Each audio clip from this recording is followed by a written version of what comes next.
Shalom saudaraku yang terkasih dimanapun kita berada. Hari ini Senin 24 Juni 2024. Mari kita akan bersama-sama belajar kebenaran firman Tuhan. Mari kita akan belajar firman Tuhan dengan tema agar hidup bersama dalam damai. Agar hidup bersama dalam damai. Mari kita akan membaca Alkitab kita di dalam kitab Kejadian pasal yang ke-21 ayat 22 sampai dengan 34. Sekali lagi Kejadian 21 ayat 22 sampai dengan 34. Saya akan bacakan buat kita semuanya. Perjanjian Abraham dengan Abimelek. Pada waktu itu Abimelek beserta Pikol panglima tentaranya berkata kepada Abraham, Allah menyertai engkau dalam segala sesuatu yang engkau lakukan. Oleh sebab itu, bersumpahlah kepadaku di sini demi Allah, bahwa engkau tidak akan berlaku curang kepadaku, atau kepada anak-anakku, atau kepada cucu-cicitku, sesuai dengan persahabatan yang kulakukan kepadamu. Demikianlah harus engkau berlaku kepadaku dan kepada negeri yang kau tinggali sebagai orang asing. Lalu kata Abraham, aku bersumpah.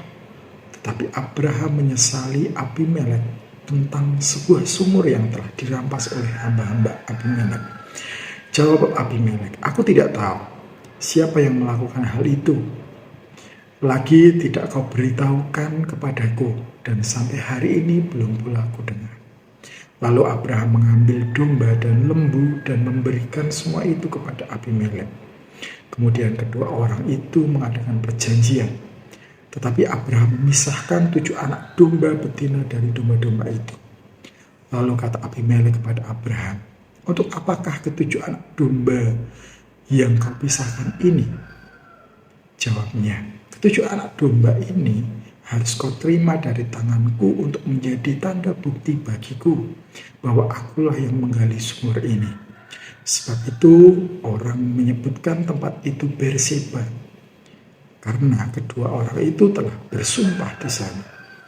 Setelah mereka mengadakan perjanjian di Berseba, pulanglah Abimelek bersama Pikol, panglima tentaranya ke negeri orang Filistin. Lalu Abraham menanam sebatang pohon tamariska di Berseba dan memanggil di sana nama Tuhan Allah yang kekal. Dan masih lama Abraham tinggal sebagai orang asing di negeri orang Filistin.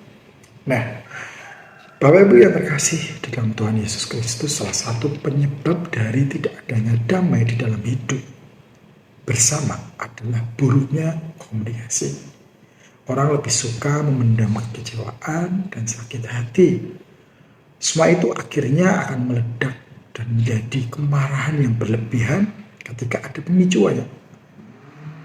Relasi menjadi rusak dan kadang hampir mustahil untuk dipulihkan. Hari ini kita belajar tentang komunikasi yang baik dari 2 tokoh Alkitab, yaitu Abraham dan Abimelek. Abimelek adalah Raja Gerar, di mana Abraham tinggal sebagai pendatang. Ia mempunyai pengalaman yang menimbulkan trauma. Hal itu terjadi ketika Abraham sampai di Gerar dan mengatakan bahwa Sarah adalah adiknya. Abimelek ingin memperistri Sarah, tetapi Allah memperingatkan bahwa apa yang ia lakukan adalah salah.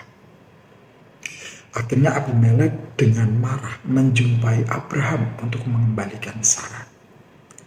Dari pengalaman tersebut ia menemui Abraham untuk mengikat perjanjian antara Abraham dengan Abimelek supaya apa? Tidak akan berlaku curang lagi kepadanya dan kepada keturunannya. Ia dengan sadar mengakui trauma yang pernah ia alami karena Abraham.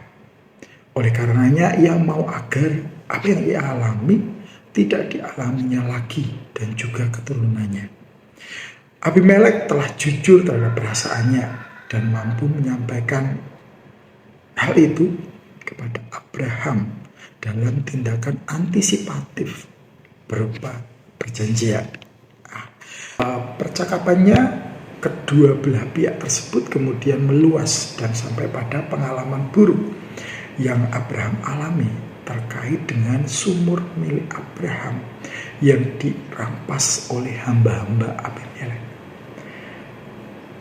Masalah itu pun kemudian bisa terselesaikan dengan baik. Mereka berdua mengikat perjanjian agar keduanya dapat hidup bersama dalam damai.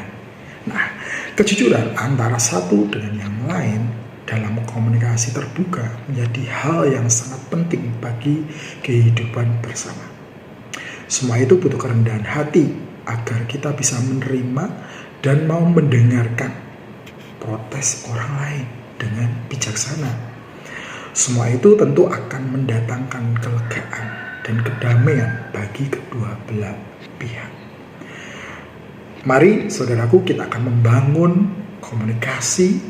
Kita akan belajar membangun komunikasi yang jujur, tulus, terbuka, serta saling menghargai dan menerima. Kiranya kita bisa hidup damai dimanapun kita berada, baik itu di lingkungan keluarga kita, lingkungan masyarakat kita, mungkin lingkungan pekerjaan kita, ataupun dimanapun kita berada. Tuhan Yesus memberkati.